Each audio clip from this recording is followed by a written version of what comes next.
আসসালামু আলাইকুম রহমতুল্লাহি আবরাকাতুহ। আমি আজকে আপনাদেরকে একটা গুরুত্বপূর্ণ বিষয় শেয়ার করব। সেটা হচ্ছে যারা বিভিন্ন ব্যথার কারণে ক্যালসিয়ামের ওষুধ খাচ্ছেন।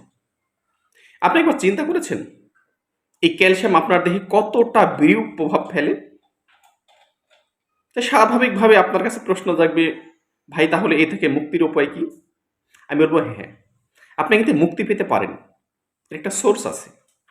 এই সোর্সটা আপনার বাড়িতে আছে। আপনি চাইলে খুব সহজে এটা কিন্তু ব্যবহার করতে পারেন। সেটা কি? পানি খাওয়া চুন। হাসলেন না? সত্যি। পানি খাওয়ার চুন আপনার দেহের ক্যালসিয়ামের ঘাটতি পূরণ করতে সক্ষম। আমি বলতে চাচ্ছি পানে এত বেশি ক্যালসিয়াম সোর্স আছে, আমার জানা নাই ন্যাচারাল আর কোন খাবারে এই পরিমাণ ক্যালসিয়াম আছে। যারা মাজার ব্যথা কিংবা হাঁটুর ব্যথার জন্য কিংবা পায়ের গোড়ালি ব্যথার জন্য ক্যালসিয়াম খাচ্ছেন, আপনি একটু কষ্ট করে কয়েকটা দিন ১ গ্রাম করে চুন খান। আমি এটাও বলে দিচ্ছি যে চুনটা আপনি কিভাবে খাবেন।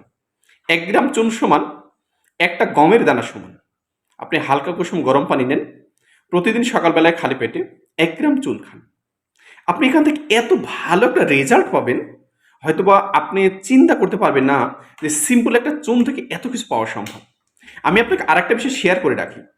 যাদের দেহে ক্যান্সারের মতো ভয়ঙ্কর রোগের সেলগুলো গ্রো আপ করেছে, শুধু চুন খেয়ে সেটাকে প্রোটেক্ট করা সম্ভব। জাস্ট আপনার ছোট্ট একটা ডিসিশন আপনাকে রক্ষা করতে পারে। সালাম আলাইকুম রহমতুল্লাহি অবরাকাত।